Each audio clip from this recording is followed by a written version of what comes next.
로마서 제1장.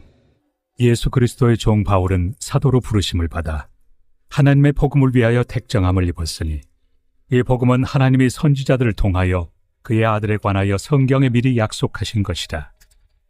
그의 아들에 관하여 말하면 육신으로는 다윗의 혈통에서 나셨고, 성결의 영으로는 죽은 자들 가운데서 부활하사 능력으로 하나님의 아들로 선포되셨으니 곧 우리 주 예수 그리스도시니라.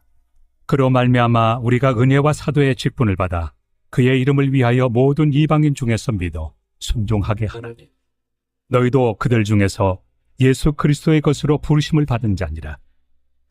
로마에서 하나님의 사랑하심을 받고 성도로 부르심을 받은 모든 자에게 하나님 우리 아버지와 주 예수 그리스도로부터 은혜와 평강이 있기를 원하노라. 여러분, 우리는 누구의 뜻을 따라 살아가고 있습니까? 나의 뜻대로 따라가고 있습니까? 아니면 하나님의 부르심을 따라가고 있습니까? 바울은 자신을 종이자 사도라고 소개합니다. 종은 주인에게 온전히 속한 사람을 뜻하죠. 바울은 그리스도를 만나기 전에는 율법 아래 자신이 옳다라고 여기며 그리스도인들을 핍박했던 사람입니다. 그러나 다메섹 도상에서 부활하신 예수님을 만나고 자신의 삶을 그분께 드리게 됩니다.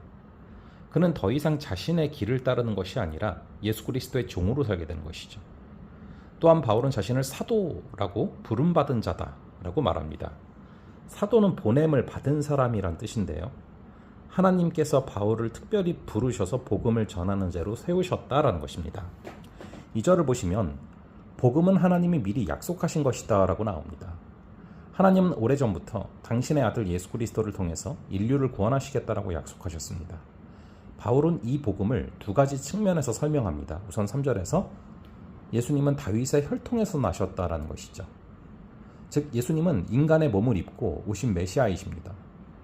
또 예수님은 죽은 자들 가운데서 부활하사 능력으로 하나님의 아들로 선포되셨습니다. 즉 예수님은 부활을 통해 하나님의 아들로 확증되셨다라는 것이죠. 3, 4절은 이처럼 예수님의 인성과 신성을 함께 보여주고 있습니다. 예수님은 완전한 인간으로 이 땅에 오셨고 또한 부활을 통해서 하나님의 아들로 확증되셨습니다. 복음은 바로 이 예수님에 대한 기쁜 소식이죠. 복음은 이방인에게도 전해졌습니다. 하나님이 바울에게 사도의 직분을 주신 이유는 복음을 이방인들에게 전하게 하시기 위해서였습니다. 바울은 우리와 같은 이방 사람들에게 복음을 전하기 위해 하나님께 부름을 받았다라는 것이죠. 그런데 여러분, 이 부르심은 바울만의 것이 아닙니다. 6절에서 바울은 이렇게 말하죠. 너희도 그들 중에서 예수 그리스도의 것으로 부르심을 받은 자니라. 이게 참 놀라운 말씀이죠. 바울만이 아니라 저와 여러분도 예수 그리스도의 것으로 부르심을 받았다라는 것입니다. 예수 그리스도의 것으로 부름받은 우리 모두는 가정에서, 직장에서, 교회에서, 나아가 선교지에서 삶의 자리마다 복음을 전해야 될 사명이 있습니다.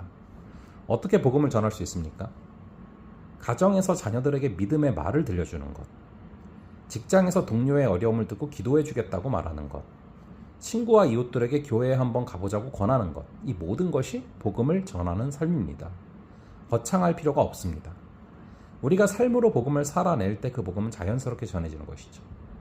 하지만 이 부르심에 순종하며 살기는 결코 쉽지 않습니다. 삶의 무게가 짓누를 때, 관계에서 어려움을 겪을 때 우리는 부르심대로 살 힘과 능력이 없어집니다. 그래서 우리에게 은혜와 평강이 필요한 것이죠. 바울은 로마 성도들에게 이렇게 축복합니다. 7절에 보시면 하나님 우리 아버지와 주 예수 그리스도로부터 은혜와 평강이 있기를 원하노라. 은혜와 평강의 근원이신 하나님이 우리를 붙드시고 지켜주실 때 우리는 그분의 부르심을 따라 살아갈 수 있습니다. 모세를 보시기 바랍니다. 모세는 80세가 되어서야 하나님께 부름받았습니다. 그는 자신이 부족하다, 말이 어눌하다 여러 번 고사하지만 하나님이 은혜를 부어주시고 그의 길을 평강으로 인도하셨습니다. 바로 그 은혜와 평강이 있기 때문에 모세는 출애굽이라는 위대한 사명을 끝까지 감당해낸 것이죠. 여러분, 오늘 이 말씀 앞에서 다시금 우리의 부르심을 생각해 볼 수 있기를 바랍니다. 우리는 예수 그리스도의 것입니다. 우리는 복음을 위해 부르심을 받은 하나님의 사람들입니다. 삶의 모든 자리에서 복음을 전하는 자로 살아갈 때 하나님의 폭포수 같은 은혜와 평강이 여러분들의 삶을 붙들게 될 줄로 믿습니다. 은혜와 평강 안에서 복음을 전하는 자로 살아가는 귀한 은혜 있기를 주님의 이름으로 축원합니다. 잠시 기도하겠습니다. 아버지 하나님, 오늘의 말씀을 통하여서 바울이 종이자 사도인 것처럼 우리도 주님의 것이고 주님의 종임을 다시금 깨닫게 하시니 감사합니다.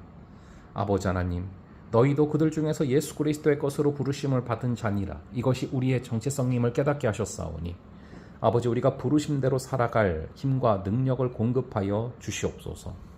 우리가 삶에서 복음의 전파자로 살아가기에 부족함이 많사오니 은혜와 평강을 충만히 부어 주시옵소서. 감사드리옵고 이 모든 말씀을 주 예수 그리스도의 이름으로 기도합니다. 아멘. 그럼 또 다음번에 뵙도록 하겠습니다.